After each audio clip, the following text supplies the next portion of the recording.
Vous êtes suspect de Line TV et vous avez raison. Mesdames et messieurs, bonsoir et bienvenue dans ce journal. Au sommet, le porte-parole du président de l'Assemblée nationale était face à la presse. Il était question pour Vitali Botton de faire le point de la première session ordinaire de l'année 2025 et de passer en revue le partenariat entre l'hémicycle et les organes de presse. Plus de précisions dans ce journal. Sa douceur ne laisse personne indifférent. Le sucre est un produit alimentaire que nous retrouvons dans notre alimentation quotidienne. Cependant, sa consommation excessive présente des effets néfastes sur la santé de l'homme. À suivre les explications de nutritionnistes dans un instant. Et puis, dans l'actualité hors de nos frontières, au Togo, le parti présidentiel est arrivé largement en tête des élections municipales. L'Union pour la République a remporté son 15% des sièges de conseillers municipaux selon des résultats provisoires publiés ce lundi.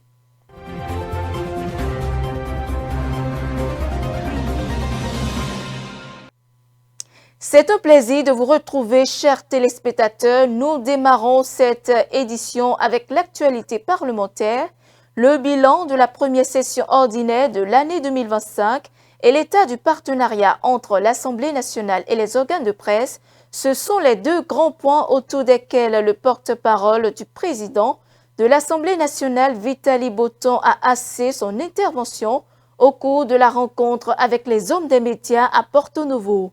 Évoquant le bilan de la session, Vitali Botton a mis l'accent sur le nombre de lois votées par les députés et les actions menées sur le front du contrôle de l'action gouvernementale. Suivons un extrait de ses propos. La première session ordinaire de l'année 2025 s'est ouverte le jeudi 10 avril 2025. Durant cette session, les honorables députés de la 9e législature se sont réunis au cours de 10 séances plénières qui leur ont permis d'examiner et d'adopter divers textes de loi. Au total, 10 lois ordinaires, 2 résolutions et 14 décrets de ratification d'accords de prêt ont été étudiés. Pour ce qui est des lois adoptées au cours de cette session, les lois ordinaires bien sûr, elles couvrent une diversité de domaines témoignant du dynamisme législatif de la 9e législature. Au cours donc de la session qui vient de s'achever, 14 décrets de ratification d'accords de financement ont été examinés par les députés. Ils concernent des secteurs cruciaux tels que l'alimentation scolaire, l'agriculture, les infrastructures, la statistique, la gouvernance, la transition énergétique ou encore la nutrition infantile. Aucune question orale ou écrite au gouvernement n'a été examinée en plénière. Si cela peut sembler être un manque d'activité parlementaire, tenez-vous tranquille, il n'en est rien. Cette situation s'explique d'une part par la volonté affichée de redynamiser le contrôle parlementaire à travers des missions de terrain plus efficaces et ancrées dans la réalité locale. D'autre part, cette situation se justifie par le contexte de fin de législature, souvent marqué par un ralentissement de certaines initiatives. Sous l'impulsion du président Louis Gbagbo, le Parlement a privilégié des missions de contrôle actives, suivi de projets, d'infrastructures, évaluation de politiques publiques, écoute des citoyens ou encore sensibilisation sur la sécurité. À cela s'ajoute la remarquable action du caucus des femmes parlementaires autour des marchés modernes nouvellement construits dans diverses régions du pays.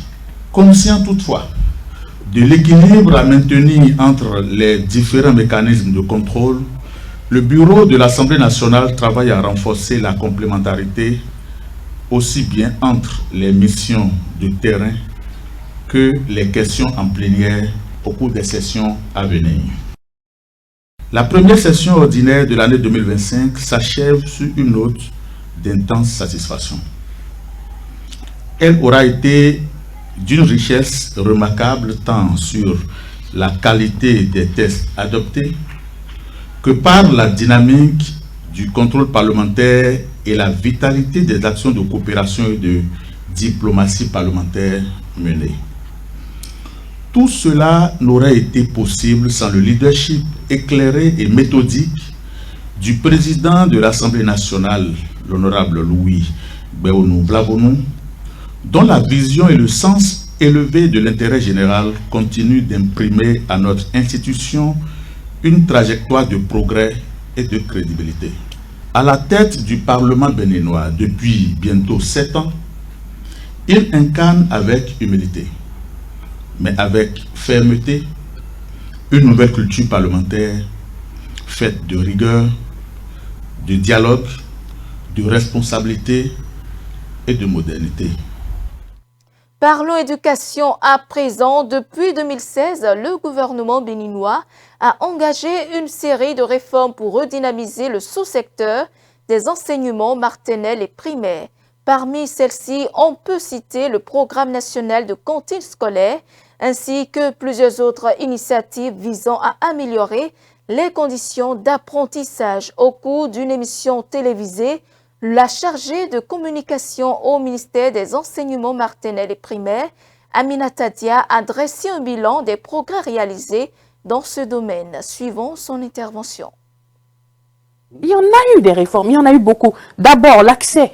Les 3 programmes du sous-secteur ont été revus, déjà avec le PAG 1. C'est-à-dire l'accès à l'éducation aux écoles, la rétention, retenir les enfants à l'école pour acquérir le savoir, et ensuite l'équité, permettre à tous les enfants béninois, quelle que soit leur situation, d'aller à l'école et d'acquérir le savoir au même titre que les autres. Nous avons des programmes comme la cantine scolaire, et c'est un programme salué par le monde entier, salué un peu partout. Aujourd'hui, les gens viennent apprendre du Bénin. Nous avons des délégations qui viennent de tous les pays apprendre de l'expérience du Bénin. Donc c'est normal que ce soit une fierté pour nous. Donc la cantine scolaire aujourd'hui est venue régler un problème, sinon des problèmes. Parce que ça permet non seulement à l'enfant d'avoir un repas chaud, de rester à l'école, d'apprendre, d'être concentré, de recevoir de son professeur, mais ça permet également aux parents qui sont producteurs locaux, de vendre les produits, puisque aujourd'hui les achats se font sur le plan local. Donc c'est plusieurs problèmes qui sont réglés en même temps avec ce programme-là. Au niveau des enseignants, vous savez, vous vous rappelez, hein, en 2016, les débuts du régime, il y a eu ce qu'on a appelé l'évaluation diagnostique. Il fallait avoir un état des lieux, savoir de quoi avaient besoin nos enseignants pour les renforcer. Et je pense qu'après cela, il y a eu des mesures prises pour renforcer les capacités de ces enseignants-là. Et jusqu'à aujourd'hui, depuis 2017, chaque année, il y a un programme d'encadrement. Déjà, à la veille du CEP, il y a des annales qui sont mises à disposition dans les écoles, suivies par la direction de l'inspection de l'innovation pédagogique, qui vont sur le terrain, les inspecteurs qui suivent et qui encadrent les enseignants, surtout les directeurs qui tiennent les classes de CM2. Et donc, il y a tous ces outils-là qui sont mis à disposition aujourd'hui pour permettre aux enseignants de renforcer leurs capacités, mais de mieux, je dirais, transmettre le savoir aux enfants. Cette année, il y a eu une innovation. Il y a une particularité pour l'édition de 2025, c'est-à-dire en dehors des annales qui ont été mises à disposition, il y avait également des cahiers d'activités que le gouvernement a prévus sur budget national pour accompagner les enfants, tous les enfants du CM2, sur toute l'étendue du territoire national, que ce soit dans le public, dans le privé. Quand je reviens, par exemple, aux réformes qui justifient cette progression des résultats au niveau du CEP, nous avons également la mesure du passage du sous-cycle, qui impose le passage des enfants du CM1 au CM2. Parce que ce qui se fait, le programme qui se fait au CM1, c'est le même au CM2 avec peut-être d'autres notions. Donc voilà, il y a cela également qui explique. Il y a aussi la mise en place de la plateforme EducMaster qui a permis aujourd'hui de voir clair. Lorsqu'un directeur a 30 enfants dans sa classe, c'est que les 30, il a l'obligation de les présenter. Et il faut dire aussi que le taux de pourcentage d'admis, par exemple, au fil des années. Je peux revenir, j'ai des chiffres. Donc, en 2016, le taux de réussite était relativement faible, soit 41,98%. Dans un tout autre registre, à présent, le sucre est présent dans beaucoup d'aliments que nous consommons, que ce soit les céréales, les biscuits, les boissons, etc. Cependant, la consommation excessive du sucre représente un danger pour la santé humaine. Alors que les aliments sucrés sont omniprésents dans notre alimentation quotidienne, sa consommation excessive peut entraîner des conséquences telles que l'obésité, le diabète et des problèmes cardiaques. Voici un nutritionniste diététicien nous en dit plus. Quand on parle de sucre, nous avons les sucres complexes et les sucres libres. Quand on parle de sucres complexes, ce sont les sucres qu'on retrouve dans les aliments que nous consommons. Quand on prend un plat typique, la pâte de maïs et la sauce et tout, là on retrouve les sucres complexes. Mais quand on prend le sucre ajouté, le sucre de table, là c'est un sucre libre.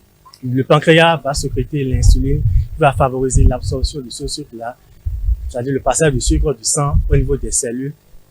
Si ce passage-là se fait et que la quantité de sucre présente dans le sang est énorme, excessive, alors là, l'insuline favorise l'entrée de ce sucre-là dans le sang et le sucre qui va rester dans le sang sera stocké au niveau des tissus adipeux, au niveau de l'organisme sous forme de graisse.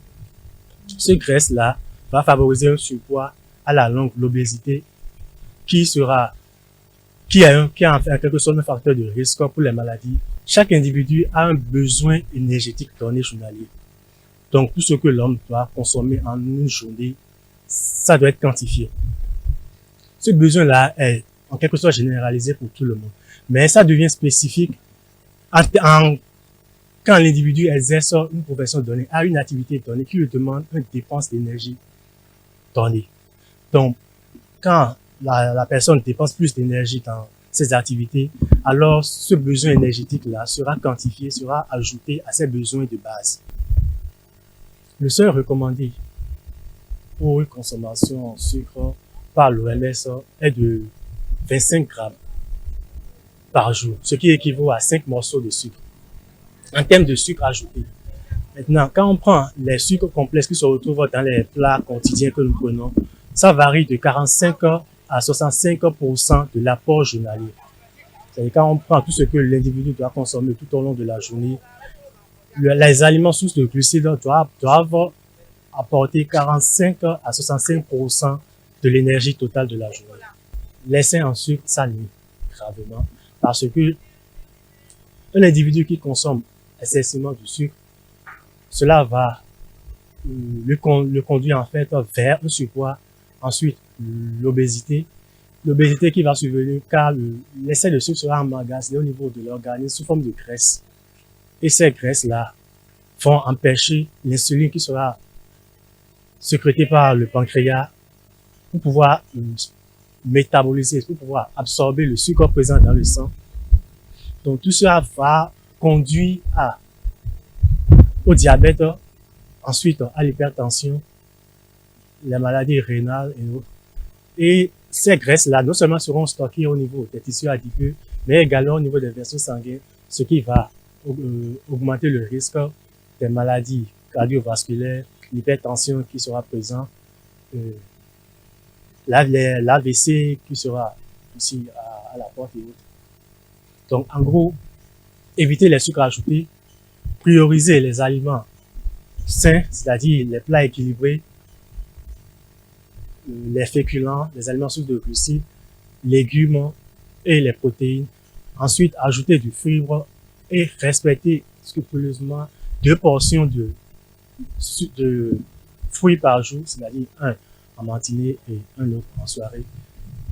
Et buvez suffisamment d'eau, au moins 1,5 litre d'eau par jour.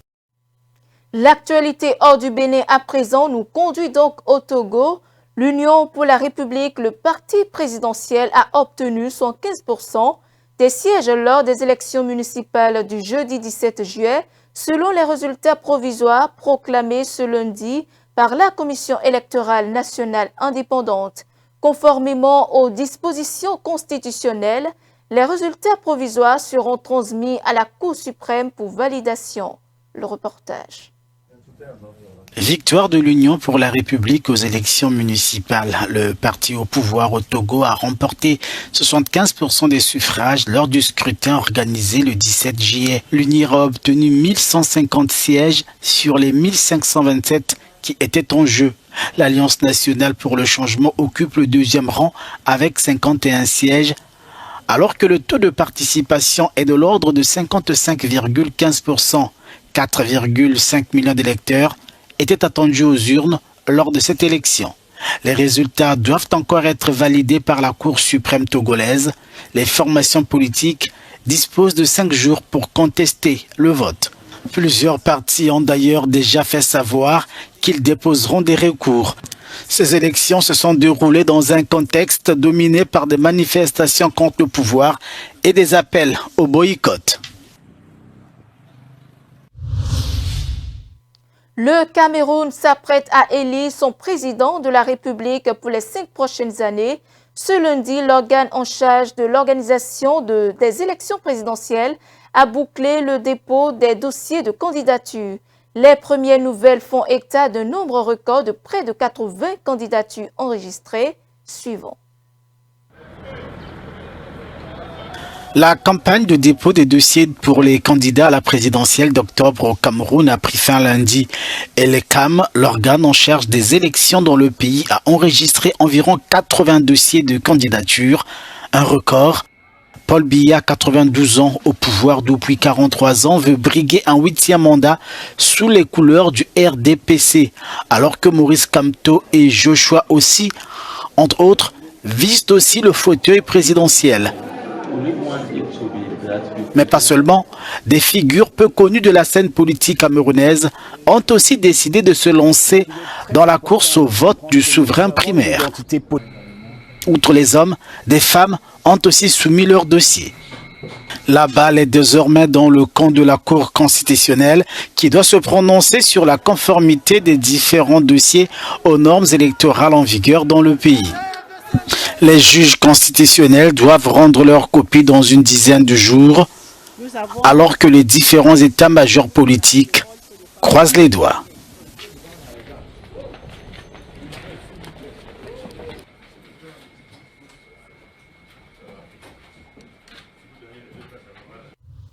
En Zambie, le gouvernement a signé un accord ouvrant la voie au développement d'une raffinerie de pétrole brut et d'un complexe énergétique d'une valeur de 1,1 milliard de dollars dans la région de la Copperbelt. La future installation traitera environ 60 000 barils de pétrole brut par jour, ce qui permettra de couvrir l'ensemble de la demande actuelle en carburant. Le reportage. Le gouvernement zambien a signé un accord avec la Chine qui ouvre la voie au développement d'une raffinerie de pétrole brut et d'un complexe énergétique dans la ville d'Ndola.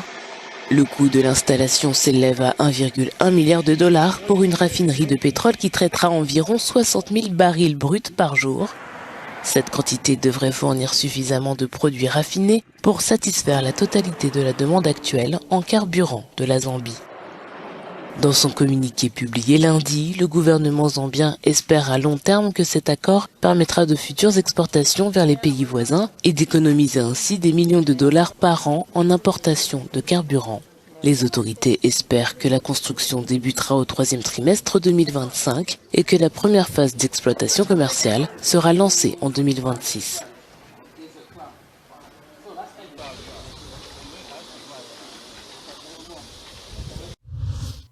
Un avion de l'armée de l'air du Bangladesh qui effectue un vol d'entraînement s'est écrasé ce lundi sur une école de la capitale Dhaka, causant la mort d'au moins 27 personnes.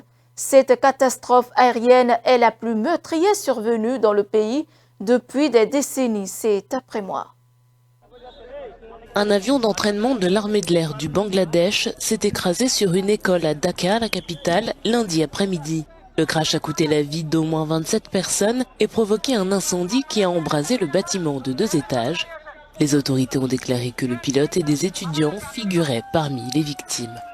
171 personnes, pour la plupart des étudiants, dont beaucoup souffraient de brûlures, ont été secourues. 20 décès ont été signalés dans un premier temps et 7 ont succombé à leurs blessures au cours de la nuit. L'avion d'entraînement F-7 BGI de fabrication chinoise a connu une défaillance technique quelques instants après le décollage à 13h06. Le pilote a tenté de détourner l'appareil vers une zone moins peuplée avant de s'écraser sur le campus de Milestone School and College, selon un communiqué de l'armée. On ne sait toujours pas comment le pilote est mort, s'il était à l'intérieur de l'avion ou s'il s'est éjecté avant que l'avion ne percute le bâtiment. L'armée n'a fourni aucun détail à ce sujet, toutefois elle a déclaré que le pilote, le lieutenant Mohamed Toukir Islam, a fait tous les efforts possibles pour détourner l'avion des zones densément peuplées vers un endroit moins habité. Et c'est la fin de ce journal. Merci de nous avoir suivis. Suivez-nous en continu sur speedlinetv.bj/live et sur nos différents canaux digitaux Facebook et YouTube.